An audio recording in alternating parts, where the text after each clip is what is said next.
Reputation takes 20 years to build and 5 minutes to destroy.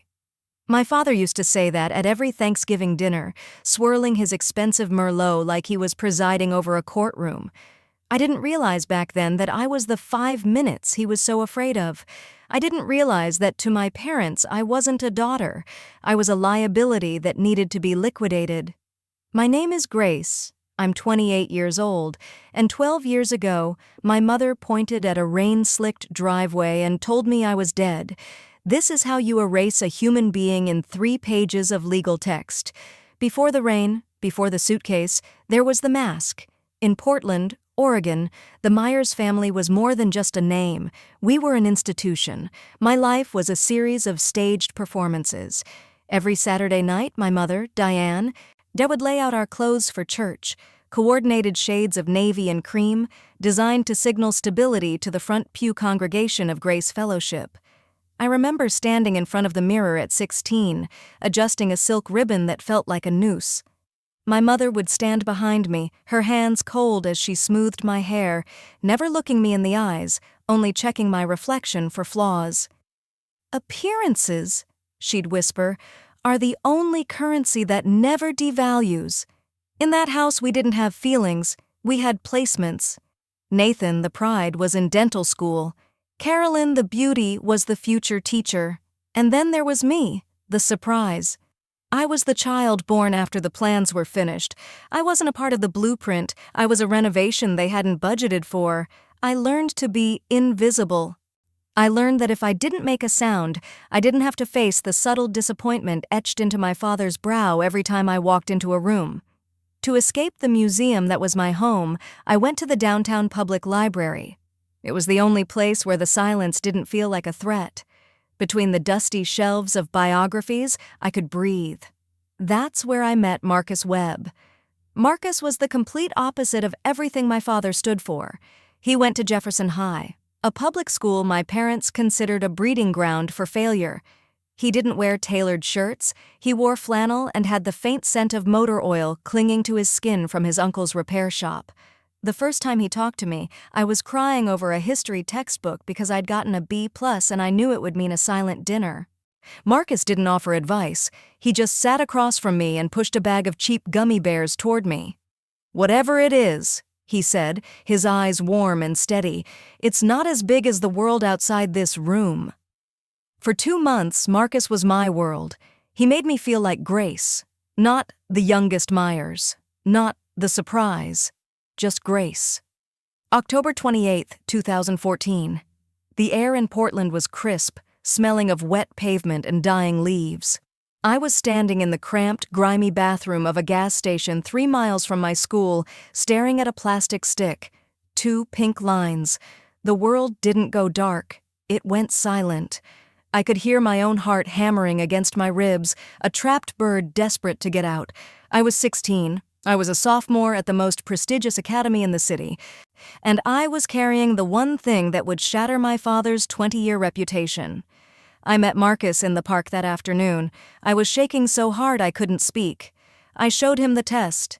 I expected him to look at me the way my mother looked at a cracked teacup, with immediate dismissal. Instead, Marcus pulled me into his arms. "I've got you, Grace," he whispered. "We're young, and we have nothing, but I've got you." We sat there until the sun went down, 2 children trying to plan a life we weren't ready for. November 14th, Sunday dinner. The roast beef was dry. The air was thick with the scent of lilies my mother had arranged that morning. My father was mid-sentence, talking about a real estate acquisition, when I cleared my throat. "I'm pregnant," I said. The clatter of my mother's fork against her china plate sounded like a gunshot. My father didn't move. He didn't even blink. He just stared at the carving knife in his hand. "Who is the father?"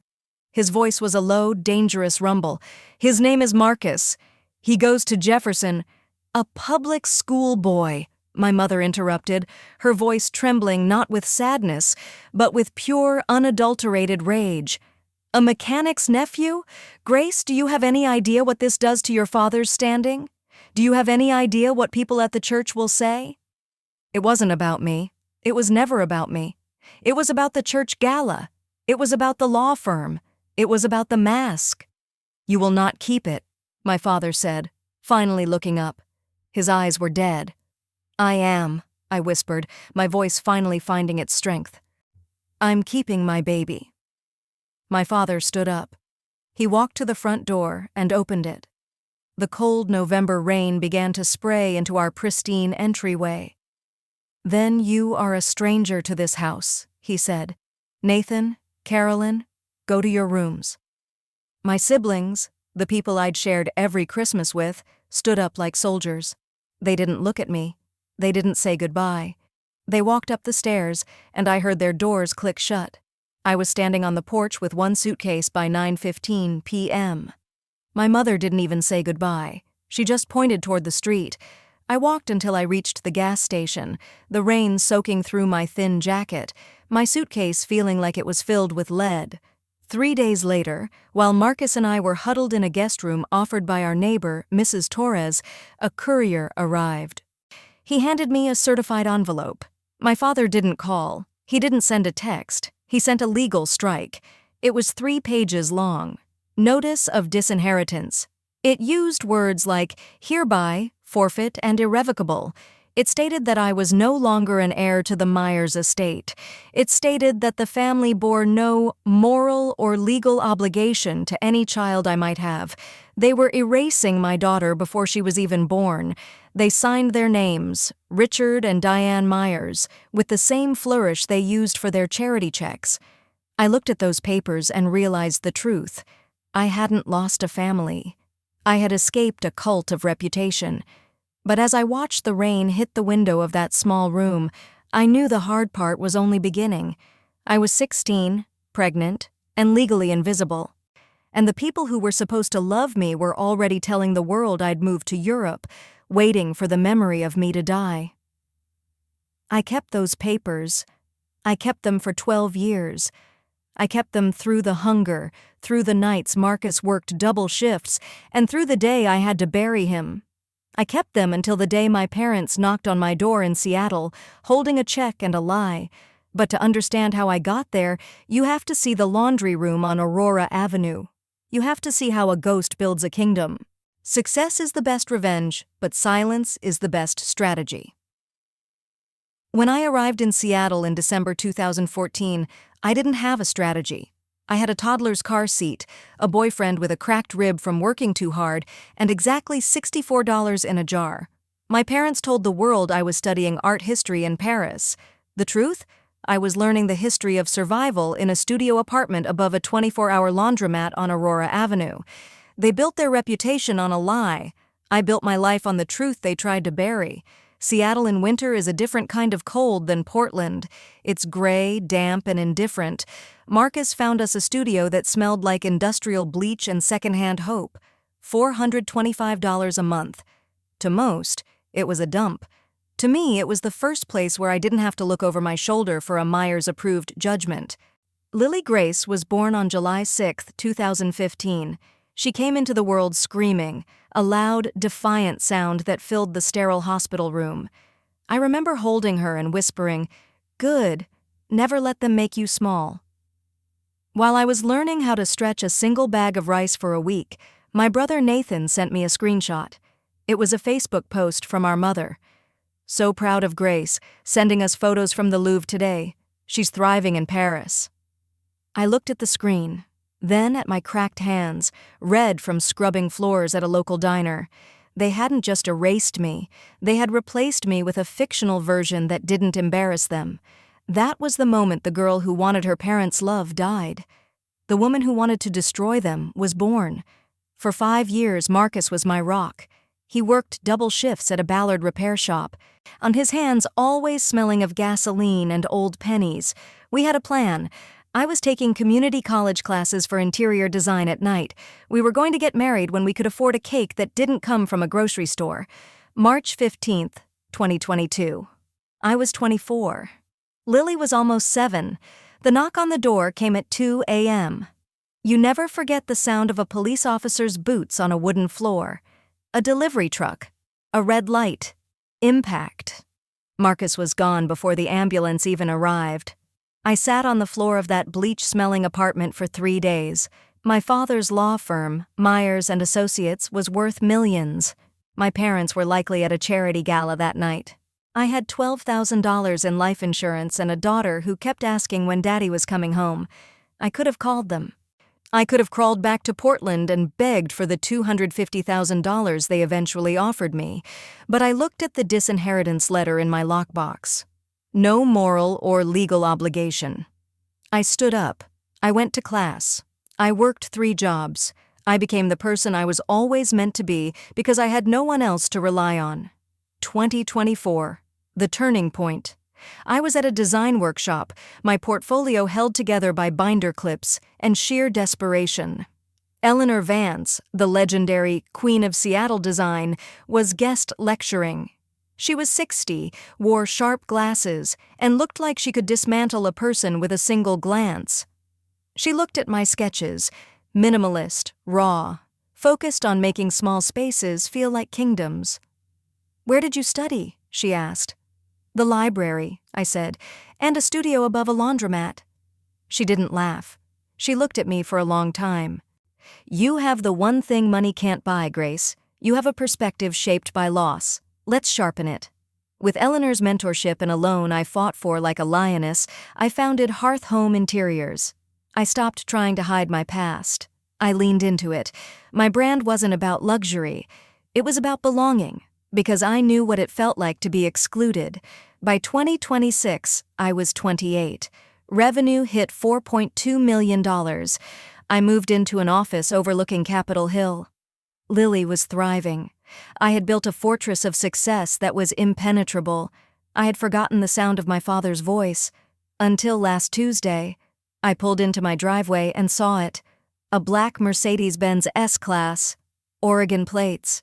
My heart didn't race. It went cold, like a predator sensing a threat. Richard and Diane Myers were standing on my porch. They looked older, smaller, but still carried that suffocating air of unearned importance. "Grace," my father said, scanning my designer coat and my custom-built home. He didn't say, "I'm sorry." He didn't say, "I missed you." He said, "You look, well." "We know about your son, Grace," my mother added, her eyes darting around like she was looking for a prop. "We've told everyone about him. We'd like to meet our grandson." The absurdity hit me like a physical blow. They had read the Seattle Met article about my child, and because their brains couldn't process a successful woman raising a daughter alone, they had invented a grandson, a male heir to carry the Myers legacy they were so obsessed with. "We're hosting a 50th anniversary gala," my father said, reaching into his briefcase. He pulled out a check. $250,000. "Bring your son. Stay for 3 hours. Take the photos. Then you can go back to whatever life you've built here." I looked at the check. Then I looked at the door. Lily was standing there, listening. "Surprise," I whispered to them, "but the person you're looking for doesn't exist. And the person who does exist is about to burn your 50 years of lies to the ground." They wanted a performance. They wanted a grandson.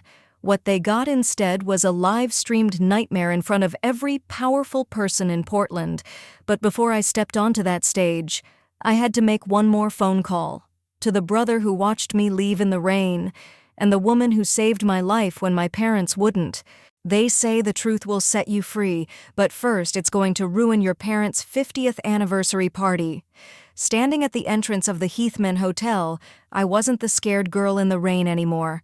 I was a CEO, a mother, and a survivor. My parents invited 200 of the most powerful people in Portland to witness their legacy. They had no idea that tonight, I wasn't here to be a prop in their play. I was here to be the director of their downfall. The air inside the ballroom smelled like lilies and expensive perfume, the scent of my mother's vanity. 200 guests in black tie attire were sipping champagne, admiring the photos projected on the walls, photos of my brother's graduation, photos of my sister's wedding, and a giant, conspicuous gap where my life should have been. Lily squeezed my hand. She was wearing a navy dress, looking every bit like the granddaughter they tried to erase. "Ready, Mom?" she whispered. "Ready," I replied. We walked in as my father took the stage. He looked regal in his tailored suit, the image of a successful man who had everything. Behind him, a camera crew was live streaming the event to the Grace Fellowship Church Facebook page. Thousands were watching. This was his stage. I was just about to hijack it. 50 years? My father's voice boomed through the speakers. 50 years of building a family on the foundations of faith and integrity. Our children, Nathan, Carolyn, and the next generation are our greatest achievement. He looked toward the entrance, expecting to see me walk in with the grandson he had invented. He saw me, and for a split second the mask slipped. His eyes widened as he saw not a son, but a 19-year-old woman standing beside me. I didn't wait for an introduction. I walked straight down the center aisle, the crowd parting like the Red Sea. I climbed the stairs to the platform. The cameraman, confused, panned the lens toward me. "Hello, Dad," I said, reaching for the microphone. He held on to it for a second too long, a silent tug of war in front of Portland's elite. I won. "My name is Grace Myers," I said, my voice steady, echoing off the chandeliers. "And for those of you who've been told for 12 years that I was studying in Paris, I'd like to introduce you to the truth." I pulled the 3-page disinheritance letter from my bag. This is a document my father signed on November 14, 2014, the night he threw me out into the rain because I was 16 and pregnant. It states that I am dead to this family. It states that my child, this woman standing here, Lily, bears no moral or legal connection to the Myers name. A gasp rippled through the room. I could see the Facebook Live comments on the monitor beside the stage, scrolling so fast they were a blur of OMG and "Is this real?" "Last week my parents came to my door in Seattle," I continued, looking directly at my mother, whose face was now the color of her champagne silk dress. "They offered me $250,000 to bring a grandson here tonight. Why? Because they'd lied to all of you. They invented a person to save their reputation. But my daughter isn't a secret. She's not a mistake, and she's definitely not for sale." My father grabbed for the mic. "Grace, this is private. This is a celebration." "No, Richard," a voice called from the front row. It was Nathan. He stood up, followed by Carolyn. They walked onto the stage and stood behind me. "She's telling the truth," Nathan said into the second mic. "We watched it happen. We were cowards for 12 years, but tonight, the lying ends." Then, Maggie Torres stood up from the back. "I saw that girl standing in the rain with a suitcase while you drove away," she shouted. "I'm the one who gave her a bed while you were planning your next charity gala." The room erupted. The mayor was already heading for the exit. The church elders were whispering frantically. My parents' 50-year-old fortress of lies was crumbling in 3 minutes of digital broadcast. I handed the mic back to my father. He looked like a man who had seen a ghost. "I don't want your money," I whispered, so only he could hear. "I don't want your trust fund. I just wanted you to know that you can't buy silence from someone you already told was dead." Lily stepped forward. "I'm the granddaughter you never wanted to meet," she told them, her voice cracking but firm. "I'm 19, I'm a psychology major, and I'm the best thing that ever happened to my mother. You missed out on a lifetime of love for the sake of a guest list. I hope it was worth it." We walked off that stage and out of that hotel without looking back. Thanksgiving 2024. My house in Seattle. The air smells like cinnamon and roasted turkey. The table is full. Nathan, Carolyn, their kids, Eleanor Vance, and Maggie Torres. There's laughter, messy plates, and real conversations. My parents didn't come. They haven't apologized. My father resigned from his law firm. My mother stopped attending church. The fallout was total. But as I look at Lily laughing with her cousins, I realize that justice isn't about hurting them. It's about healing us. I used to think family was something you were born into, a legal obligation written in blood and ink. I was wrong. Family is the person who opens the door when it's raining. Family is the mentor who sees your potential when you're at your lowest. Family is the daughter who stands by you on a stage when the whole world is watching. My name is Grace. I was erased once, but today, I am exactly where I'm supposed to be. If you've ever felt like you had to shrink yourself to be loved, remember my story. Success isn't just about the revenue or the office, it's about the courage to tell the truth. Don't forget to like, subscribe, and share this with someone who needs to hear that they are enough. And because everyone deserves to be seen.